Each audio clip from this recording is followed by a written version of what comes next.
Through this gospel series of meetings, we've shared with you the first two nights things pertaining to really alternatives to a belief in the Bible, a belief in God, and a belief in Jesus Christ.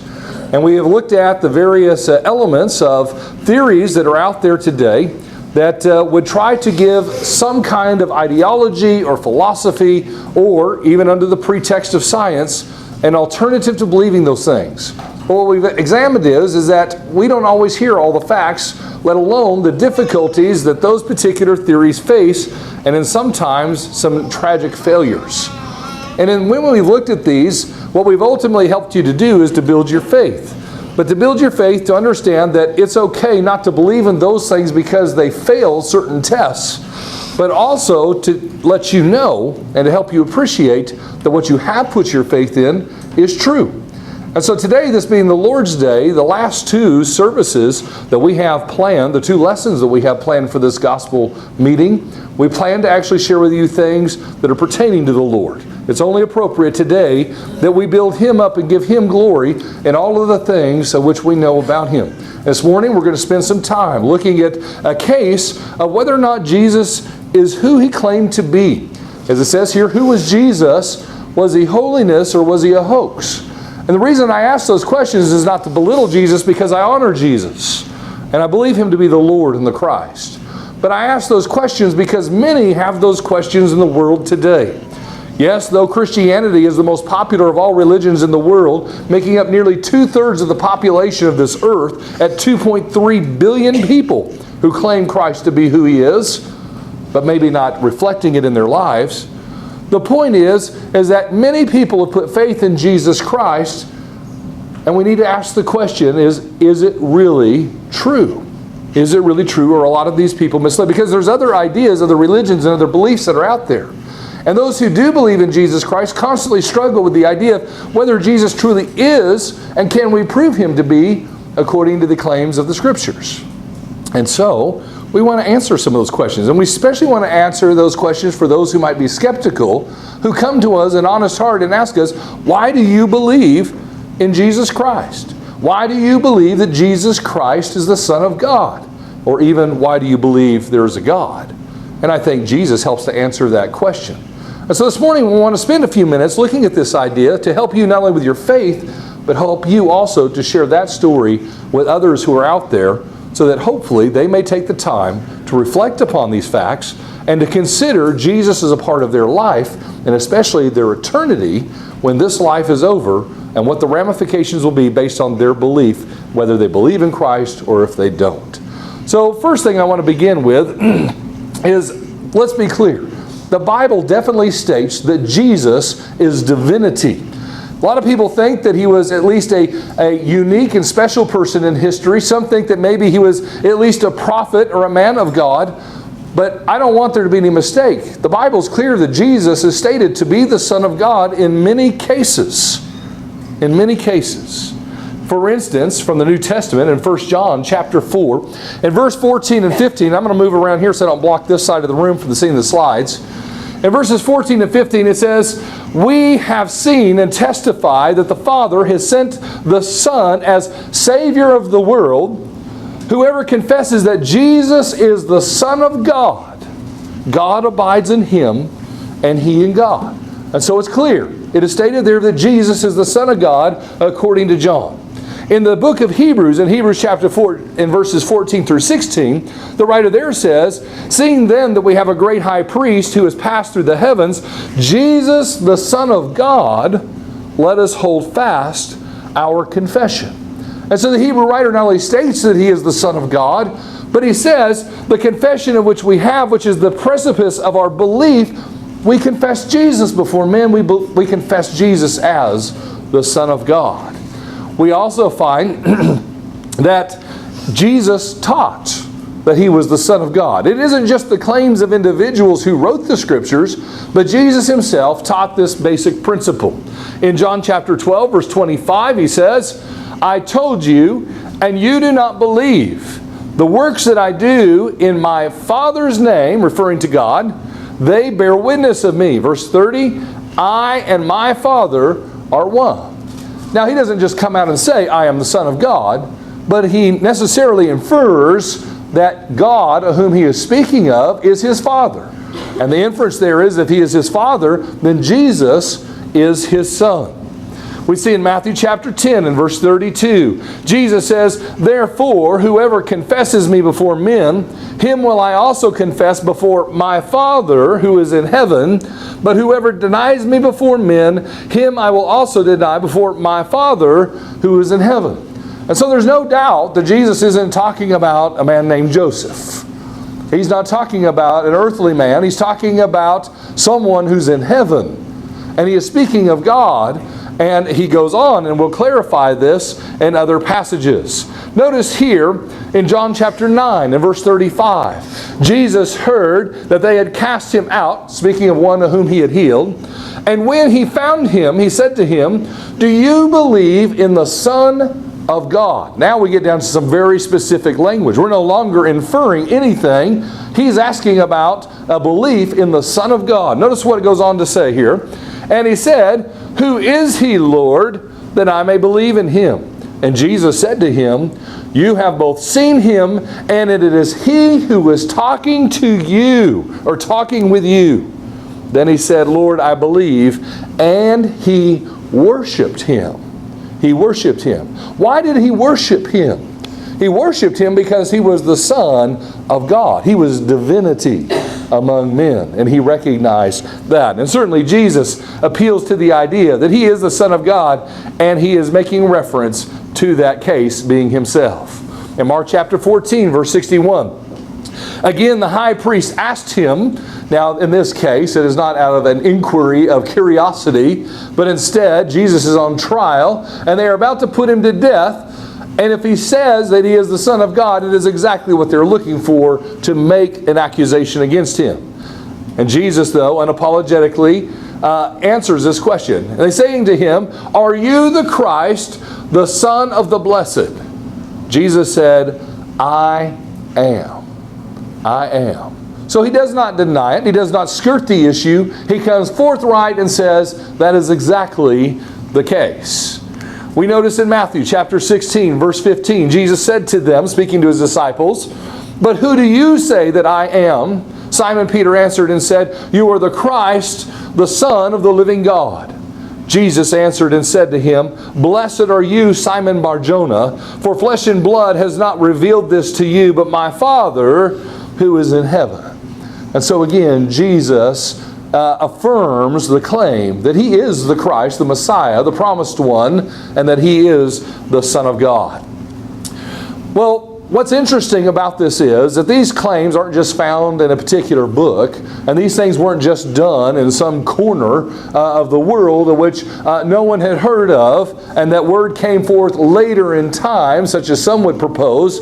But instead, the Bible is quite clear, not only being a religious text, but also giving historical accounts and the narratives of the stories of Jesus' life, that Jesus interacted with men freely, and he would acclaim not only these things amongst them, but they knew of him and they knew of his teachings, and he was publicly renowned.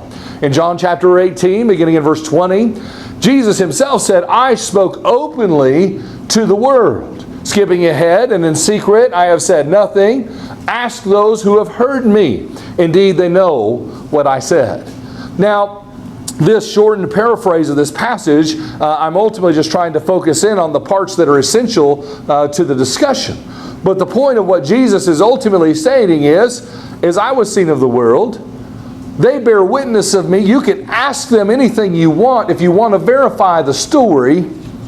And in this particular case, he says, they know what I have said. Meaning they know what I have stated. They know what I have affirmed. They know what I have taught is my doctrine. And so there's no doubt that the world understood what Jesus was proclaiming. And in Matthew chapter 4, verses 23 through 25, and Jesus went about all Galilee, teaching, preaching, healing. Then his fame went throughout all Syria. Great multitudes followed him from Galilee, from Decapolis, Jerusalem, Judea, and beyond Jordan.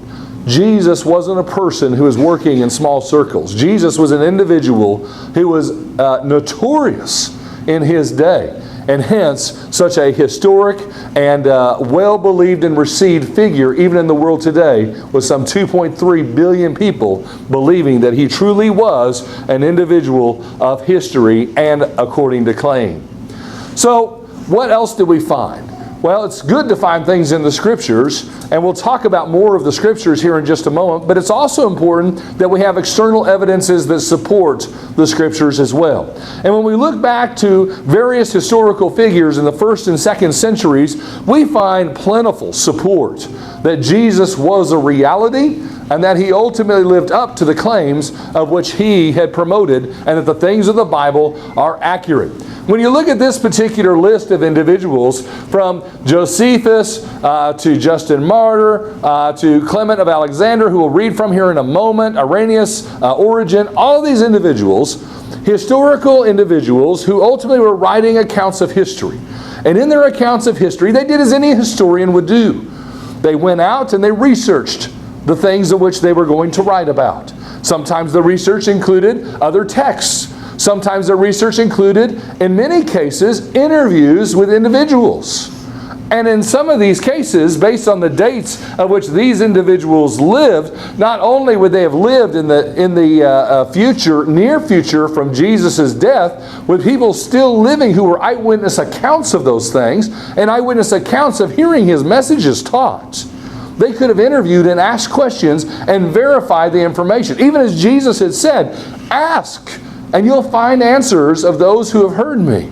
And so, these historians certainly would have done their due diligence to research to determine whether or not the things were factual before they recorded them for the annals of time. And these obviously record various things about Jesus and give testimony that Jesus was real and that he was acclaimed to be the Son of God. Let's look at a couple of examples of that, for instance. Notice here, first of all, I'd like to look at Publius Cornelius Tacitus, who lived between 54 and 117 AD, and he was a Roman historian and senator. Now, if you'll think about it for just a moment, it does historians no favor to their people if they record histories that are antagonistic of their people. And the Romans were the ones that put Jesus to death. The Romans certainly would bear responsibility of also persecuting the early Christians. And we'll look at some of that here in just a moment. But anyway, this individual was a person of great renown. He was not only a historian, but he was also a statesman, being a senator, and would have been one who would reflect public opinion, especially of that day. He says in Annals, in 109 AD, he says, Nero, speaking of the one who was in charge of Rome at that time, he says, the infamy of being believed to have ordered the inferno, the fire of Rome. Hence, to suppress the rumor, he falsely charged with the guilt and punished with the most exquisite tortures the persons commonly called Christians, who were hated for their enormities. Christus, the Roman name for Christ, the founder of the name, was put to death by Pontius Pilate, procreator of Judea, in the region of Tiberias. And so, Tacitus ultimately tells us about Christians, speaks of Christ as a reality in history. For those who would say Christ isn't real, obviously they have to fight a laundry list of historians to be able to overcome that, which they certainly cannot. But even speaks of his founding of Christianity and being put to death in the factual state of Pontius Pilate. Now, he doesn't go on and give a lot of other details such as we would wish, but other historians do give us some interesting details that would speak to the truthfulness of the biblical account. For instance, Titus Flavius Josephus lived between 37 and 100 AD. He was a Romano-Jewish scholar and historian. Notice he's Jewish and he's Roman. And that, in those cases, again, he represents a group of people, and groups of people too, in fact, that were antagonistic to Christ and Christianity. The Jews obviously being the ones who led Jesus to his death and wanting to put him to death, and then the Romans who carried it out.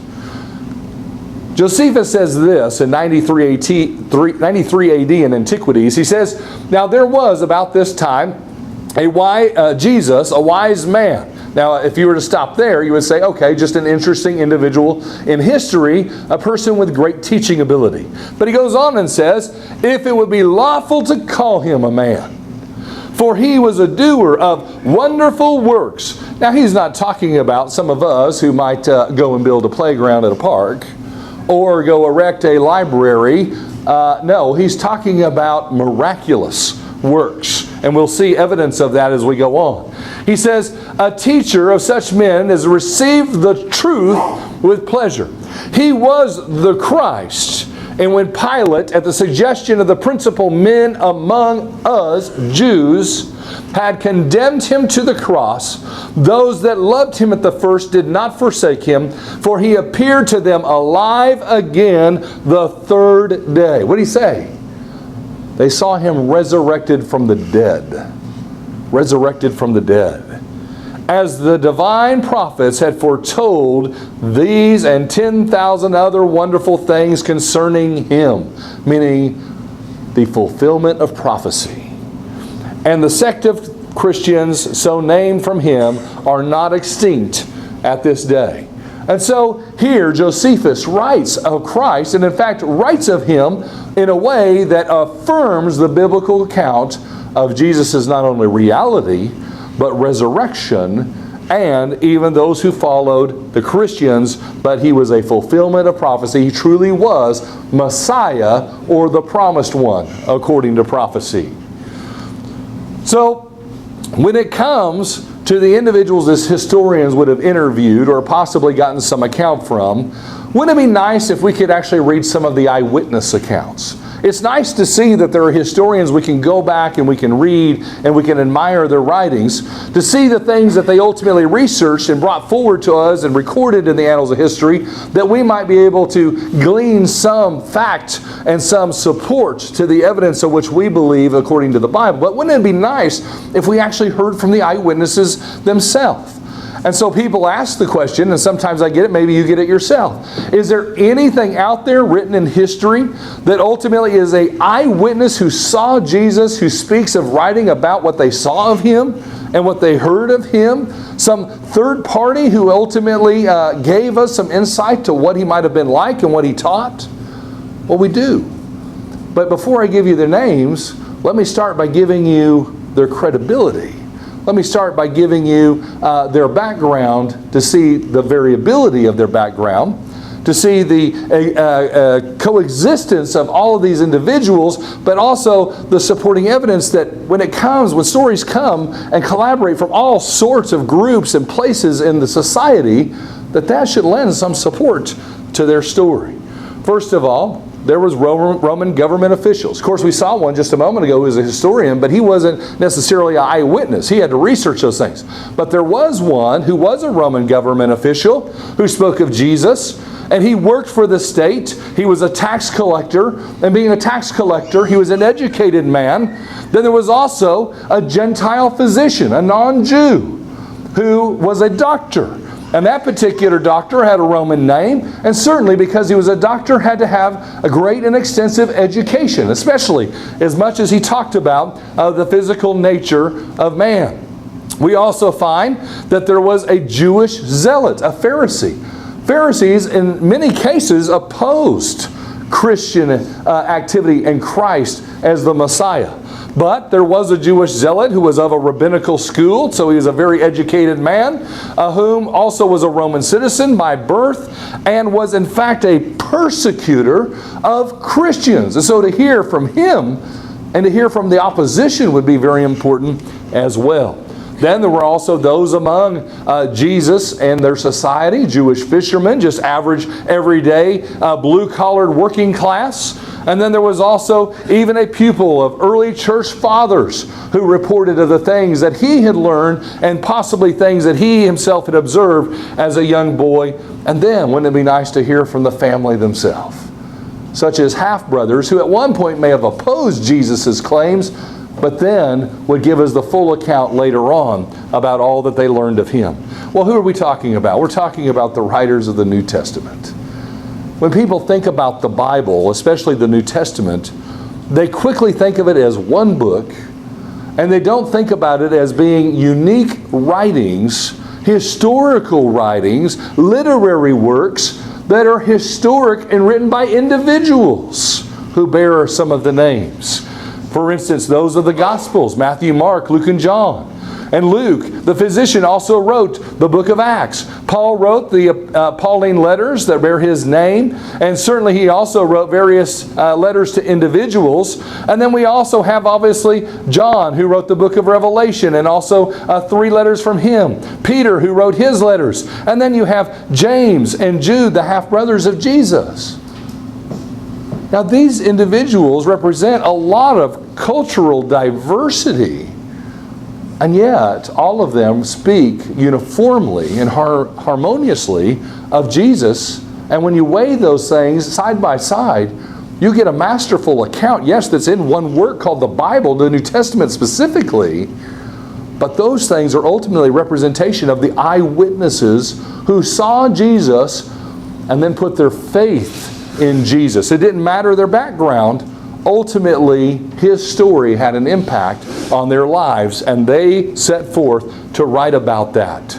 Notice some of the things that were recorded by them. Luke, in Luke chapter 1, the physician says in verse 1, "Inasmuch as many have taken in hand to set in order a narrative of those things which have been fulfilled amongst us, just as those who from the beginning were eyewitnesses and ministers of the word delivered them to us. It seemed good to me also, having had perfect understanding of all things from the very first, to write to you an orderly account, most excellent Theophilus, that you may know the certainty of those things in which you were instructed."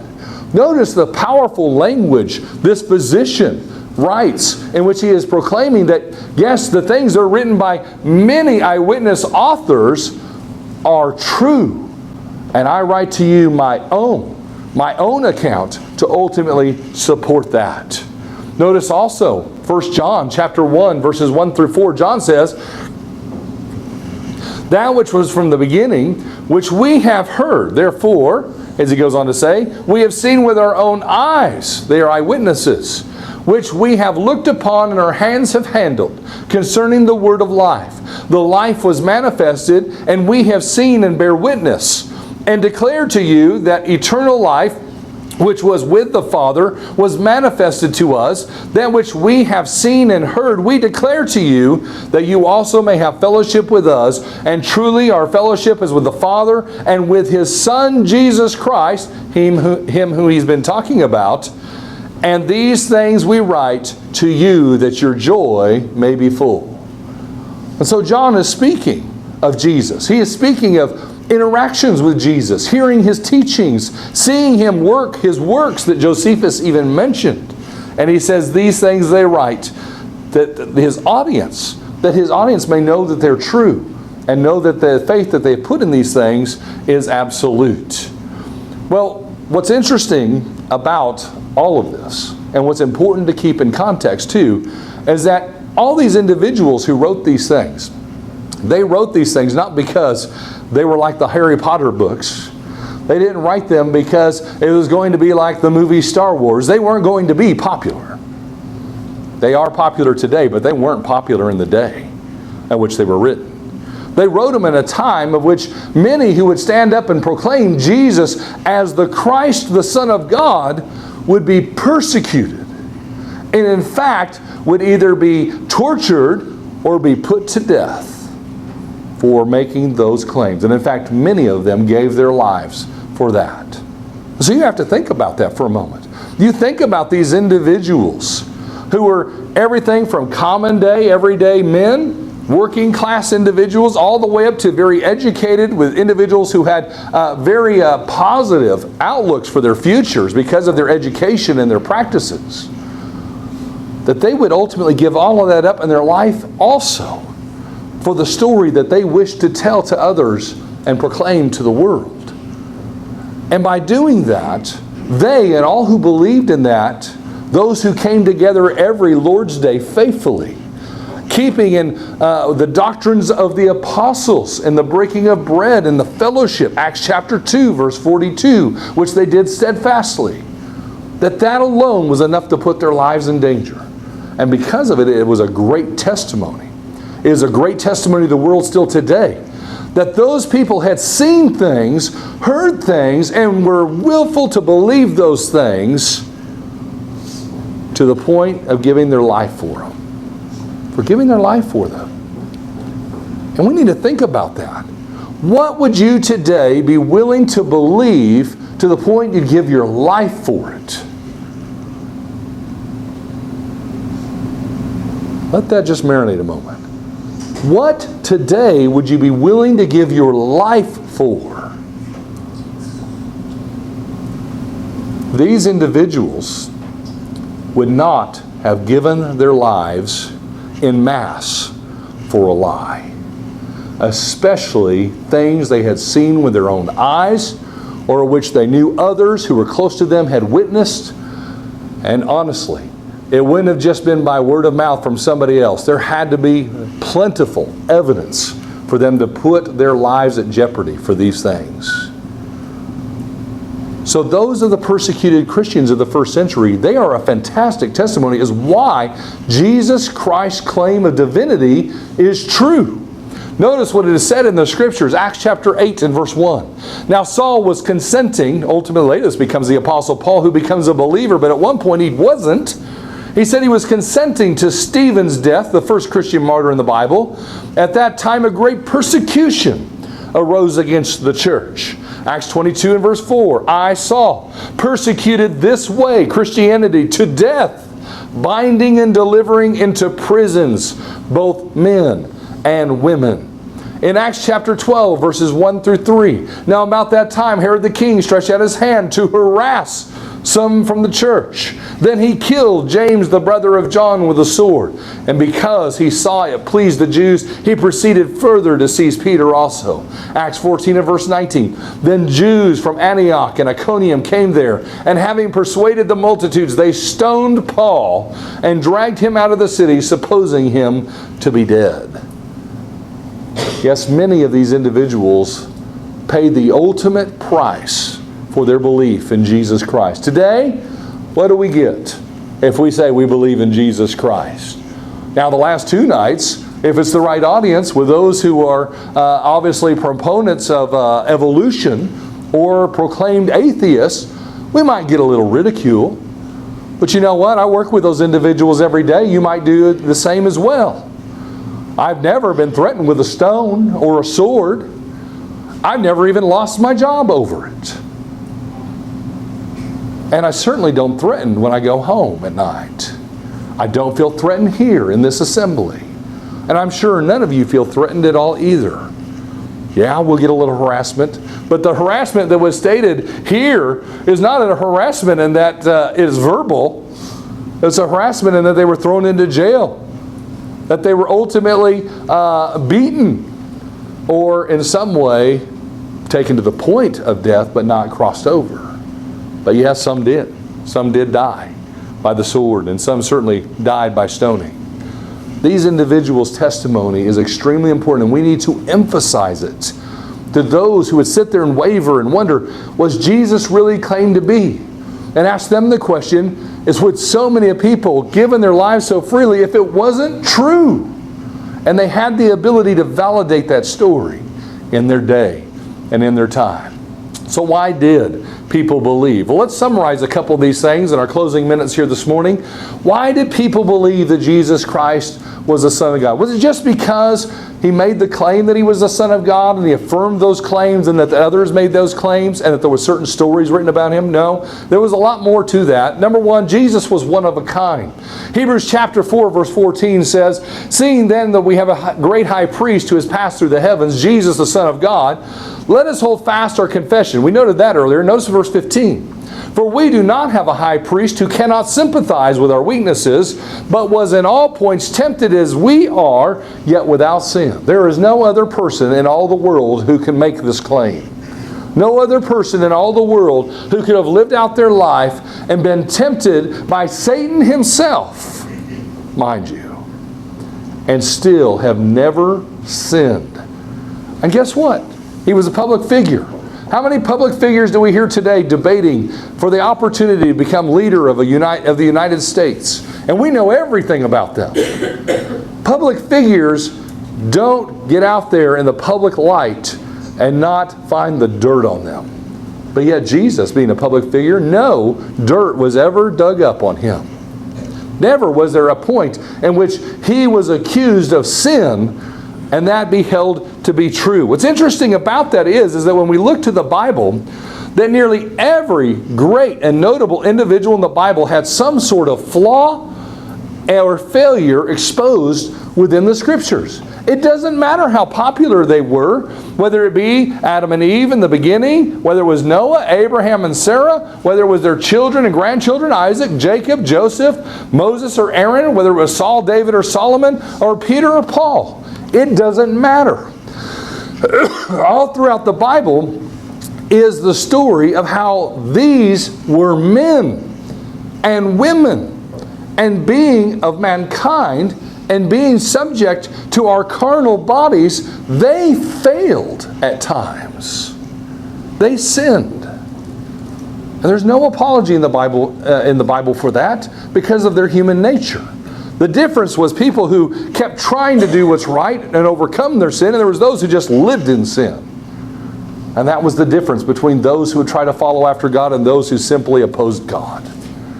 But when it came to Jesus and all that is written of him, never was there sin in his life. He is uniquely different from all others, and certainly would have been different in his society as well.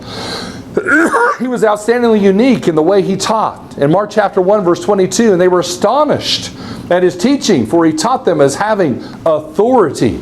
Notice also in Luke chapter 2 verse 47, and all who heard him were astonished at his understanding and answers. Notice the recurring theme, the astonishment of people. Why was that? Here we go.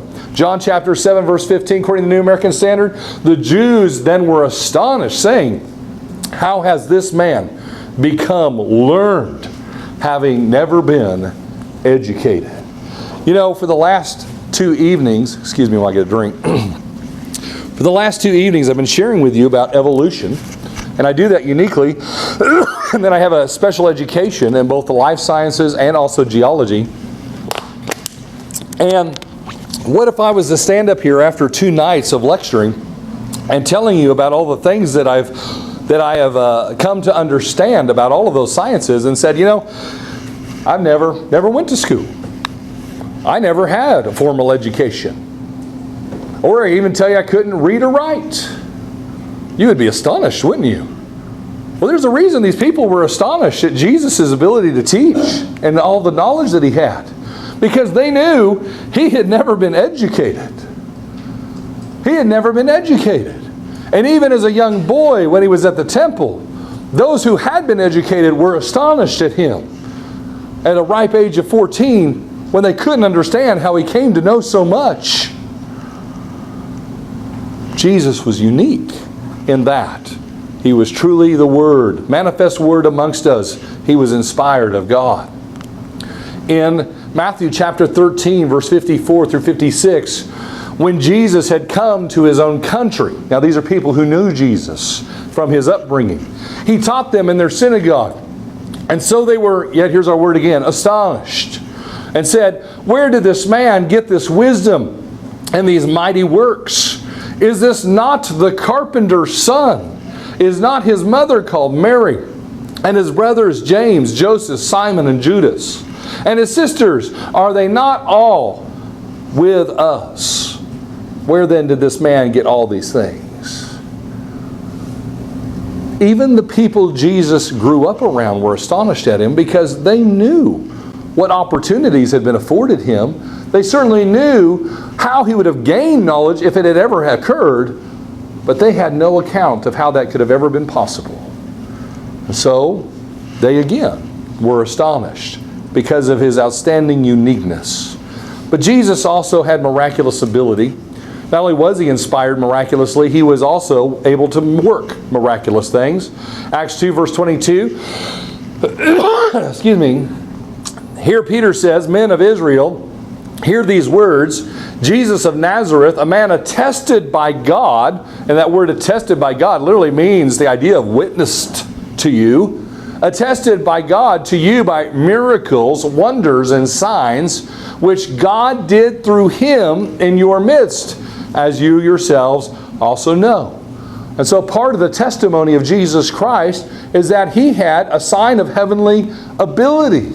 Therefore, one who is representing heavenly power, God himself, through these works. In John chapter 3, it says there was a man of the Pharisees named Nicodemus, a ruler of the Jews. This man came to Jesus by night and said to him, Rabbi, meaning teacher, we know that you are a teacher come from God, for no one can do these signs that you do unless God is with him. So Nicodemus, a member of the opposing party to Jesus, even recognized that Jesus was unique in his miraculous ability, and he understood what the purpose of that miraculous ability was to speak in the essence that it was a testimony that he was sent from God. And certainly that was the case. In all the miracles that Jesus did many things to overcome many physical and natural elements. He cured people of various illnesses and disease. He certainly had power over physical elements such as water, being able to turn it to wine. He was able to calm the storms of the sea. He was able to feed people with just a handful of food. And the list goes on and on. And in fact, there's some 40 recorded miracles of which Jesus did, including raising the dead. Raising the dead. He was able to have power over everything. He wasn't a one-trick pony, as we might say. He was one who had power over everything, and there were no limitations to him. And of course, we're not surprised by that, by those who believe in Jesus Christ, because John 1 bears out he's co-creator of everything. And if he has created everything, he has power over everything. But the amazing part is, and going back to the idea of a testimony, is the testimony of what one unique writer out of all of this group has to say about it. Luke, Dr. Luke, the physician, ultimately dials in on all of these medical wonders, doesn't he? Dr. Luke is amazed because Dr. Luke can't do these things. And Dr. Luke doesn't know of anyone in the practice who can do these things. And so when Luke writes about him, he's excited to share it with you. He's excited to record it in history because he knows the uniqueness of this skill. And he knows how impossible it is for anyone to have such power over all of these things. And so when you read Luke and you read about the things that Luke liked to write about, it's an amazing testimony that needs to be shared with others. So when it comes to the miraculous works of Jesus, they certainly speak to his existence and as well as his identity. In John chapter 20, verse 30, and truly Jesus did many other signs in the presence of his disciples, which are not written in this book. But these are written that you may believe that Jesus is the Christ, the Son of God, and that believing you may have life in his name. The whole purpose of his miracles, as John points out, is to testify that he is the Son of God, and that you will put your belief in him. John chapter 7, verse 31. Here's the response of those of the first century, those who would face persecution because of this testimony. In John 7:31, and many of the people believed in him and said, when the Christ comes, will he do more signs than these which this man has done? That's a rhetorical question. The answer is no. There is going to be no better signage than Jesus Christ and what he ultimately shared with all the world, which is written by eyewitnesses in the New Testament Scriptures. In Matthew chapter 11, verses 2 through 5, there it says, and when John had heard in prison about the works of Christ. Now this is John the Baptist. John the Baptist is in prison because he was the precursor, the forerunner of Jesus Christ. And in promoting truth and promoting Christ, he ultimately is put in prison. And in this case, he has heard about the works, not just his ministry, but about the miraculous works of Christ as well, he sent 2 of his disciples and said to him, "Are you the coming one," or Messiah, "or do we look for another?" Now, Jesus could have answered these individuals in a very clear and simple way. He could have just answered with an affirmative yes. Yes, I am. He had certainly answered various individuals who had him on trial with that type of answer and saying, "I am." But you know, it obviously wasn't to their benefit. They weren't going to believe him no matter what he said. But when it comes to John, Jesus gives a unique answer in a unique situation that really is an amazing testimony of Jesus Christ. He ultimately says, "Go and tell John the things which you hear and see. The blind see, and the lame walk, and the lepers are cleansed, and the deaf hear, and the dead are raised up, and the poor have the gospel preached to them." Now, why would he tell these things to John instead of clarifying that he was the Christ, the Son of God? Because John was raised by his father, Zechariah, a rabbinical priest who had taught him the Old Testament Scriptures. And what he had taught him about the Old Testament Scriptures was the prophecy of those Scriptures. And in the prophecies of those Scriptures, in Isaiah 35, verses 5 through 6, and speaking of the Messiah as how we would identify him when he arrived, it said, "Then the eyes of the blind shall be opened, and the ears of the deaf shall be unstopped. Then the lame shall leap like a deer, and the tongue of the dumb sing." Jesus didn't have to say, "I am the Christ." He didn't have to say, "I am the Son of God." He said, "You go take the knowledge that you have of me, you report it to John, and John will know that I am the Christ, the Son of God." So not only did the miracles testify of Jesus' sonship, but also his fulfillment of prophecies. Notice in Matthew chapter 27, verse 35, "Then they crucified him and divided his garments, casting lots, that it might be fulfilled which was spoken by the prophet, they divided my garments among them, and for my clothing they cast lots." Fulfillment of Psalm 22, verse 18. The writers of the New Testament, being eyewitnesses and also having knowledge of the Old Testament Scriptures, were sure to point out that when Jesus fulfilled prophecy, they were doing it for a reason. They were giving the testimony of Jesus Christ that he was the Messiah. We also note, for example, in Mark chapter 15, verse 27 and 28, in reference to Isaiah 53 and 12. "With him they also crucified 2 robbers, one on his right and the other on his left. So the scripture was fulfilled, which says, and he was numbered with the transgressors." When we look to the Old Testament, of all the prophecies that were going to be pertaining to the Messiah, we find that Jesus Christ not only fulfills some, he fulfills all of them. He fulfills numerous things about where he would be born, what his life would be like, where he would live, who his heritage was going to be from, ultimately what he was going to be like in many ways in his ministry, how he was going to arrive even into Jerusalem, how he would be identified, that he would indeed be declared the Son of God, Psalm chapter 2 and verse 7. But when we look on to all of the others, we would also find about the amazing detail about Jesus' final days in which he would be betrayed, how he would ultimately be slain, and that how he would even after his death be brought back from the dead in his own resurrection. And in all of these things, he fulfilled every single one of them. And when you look through all the Old Testament Scriptures, there's some 350 fulfilled prophecies in the Scripture. And you start to think to yourself, what are the odds of an individual fulfilling 350 unique prophecies? Not just vague and ambiguous, unique and specific prophecies pertaining to him, including the way he would die. Let me give you a quick example so that you can entertain your mind as what those possibilities are without going into probability and statistics.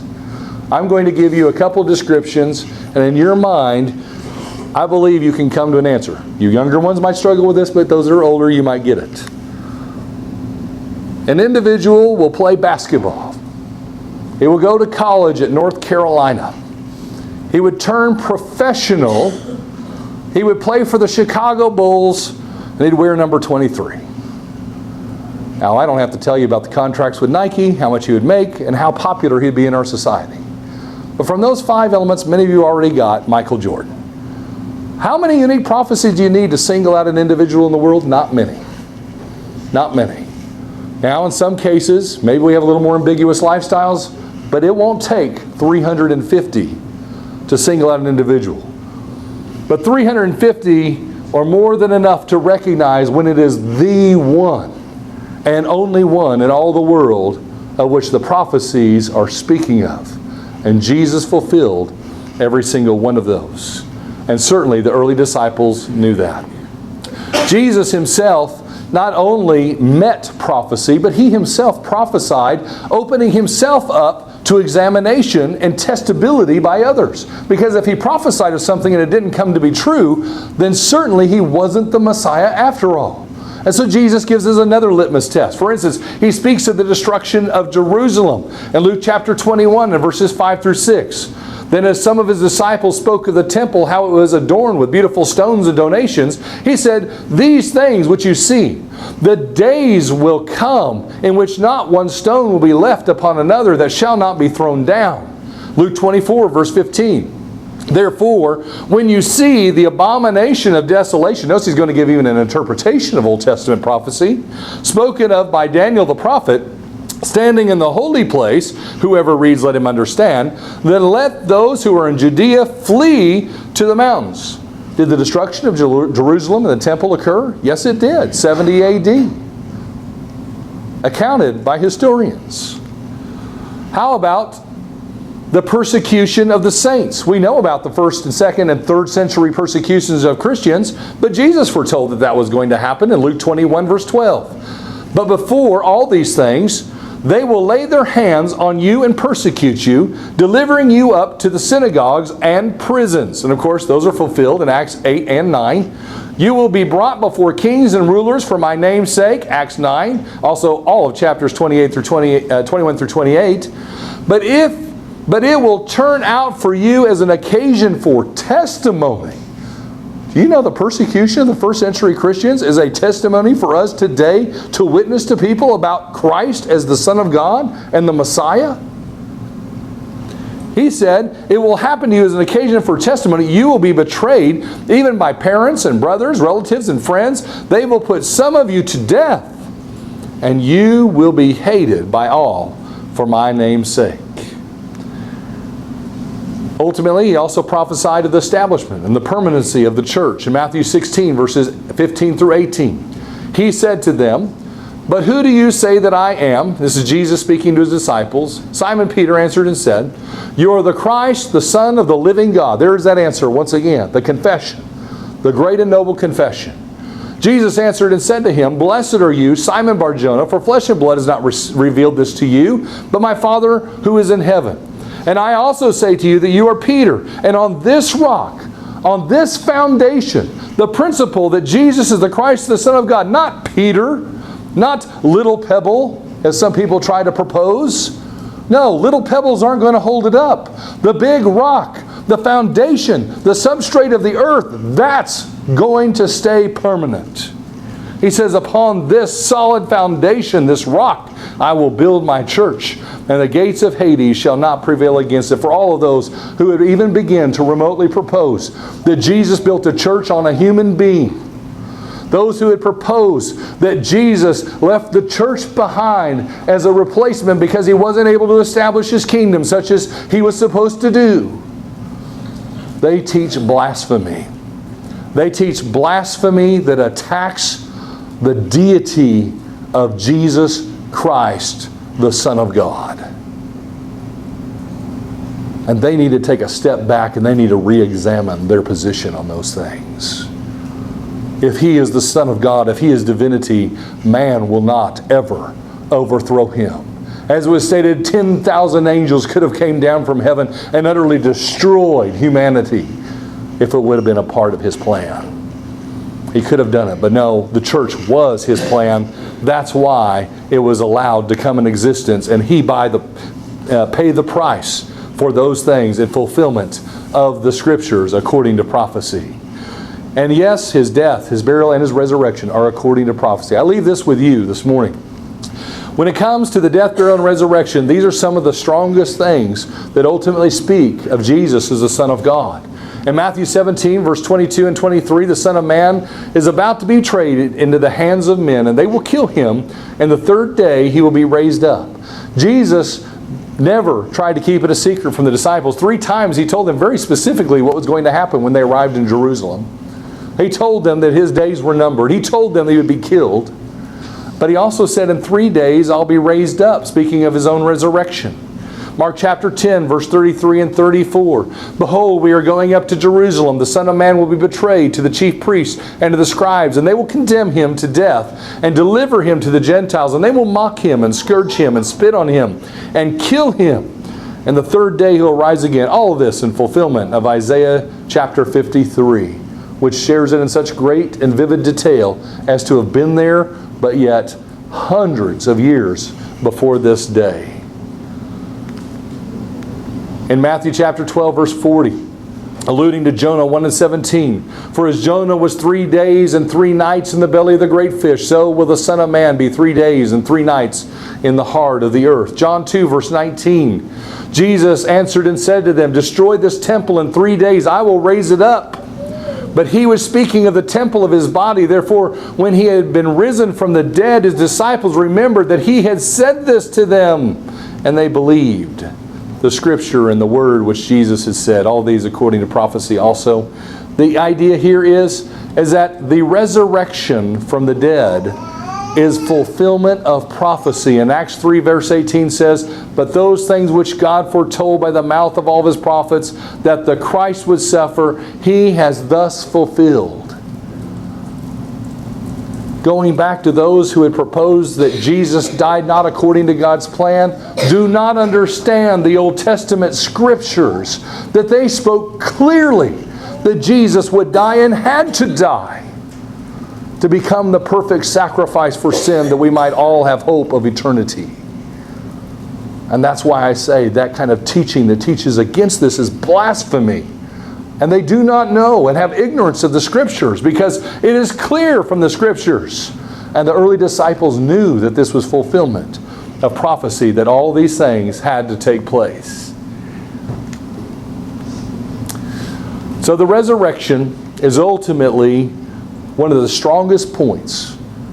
And obviously, when we look at, for instance, I won't read all of this one, but 1 Corinthians 15, verses 3 through 8, when we read how individuals saw Jesus after His death, after His resurrection, and even then saw Him ascend to heaven, those are eyewitness accounts of individuals who recorded for the annals of time that these things are true, and that these things testify as Jesus the Christ, the Son of God. And reasons why every one of these would risk their own life to tell the story. And no matter what, no matter how much they were tortured to the point of death, that when individuals who wished to rebuke them for their faith, rebuke them for what they taught about Jesus, rebuke them for making accusations against the Jews and the Romans for putting Him to death, that these individuals would not be turned from their confession of faith and would hold true to that faith right to the point of their last breath. And that stands as a testimony to us today, and one we need to share with others. Romans chapter 1, verse 3 and 4. I leave this passage with you this morning because it is so powerful. Paul says, and remember, Paul, the persecutor of Christians, who turned because of what he saw and what he came to believe in, and even his own personal encounter with Jesus Christ. He says, concerning His Son Jesus Christ our Lord, who was born of the seed of David according to the flesh, and declared to be the Son of God with power, according to the Spirit of holiness, by the resurrection from the dead. Ultimately, it's the resurrection from the dead that culminates the story of Jesus Christ. As I was talking with, I believe it was David in the back the other night, we were talking about for just a moment there how of all the evidences people wish. You know, we wish for evidence too sometimes. And what we wish of those who would attack the story of Jesus Christ is show me the grave. Show me where the body is laid. And then we'll start to give some credence to your attacks. And the point is that there is no grave today. There is no body found. And even in all the feeble attempts to try to cover up an amazing story of how disciples could have stole that body away from Roman centurions in a guarded and sealed location, that location ultimately is empty today. And all the eyewitnesses that saw Jesus afterward, and those who would put their hands and fingers inside the nail-pierced hands and the nail-pierced feet and that pierced side, and who then saw him ascend back to heaven, they have left us a testimony that affirms that Jesus Christ is who he was and who he claimed to be. And you can put your faith in that, and you can share that faith freely and openly with the rest of the world, and you can have an amazing impact on those people's lives, helping them to understand and believe those things as well, and to submit themselves to not just Jesus the Son of God, but Lord and King Jesus, who rules in our lives and is the Savior of mankind. This morning we've looked at a number of things, but I want to leave this one last idea with you. I left the passage with you, but I want to leave this last quote by Flavius Josephus in 93 AD. We don't know if Flavius, I don't think, maybe Clint can help me out. I don't know if he ever became a Christian. I don't think he did. But it's amazing what he wrote, and I can't believe that he ever did.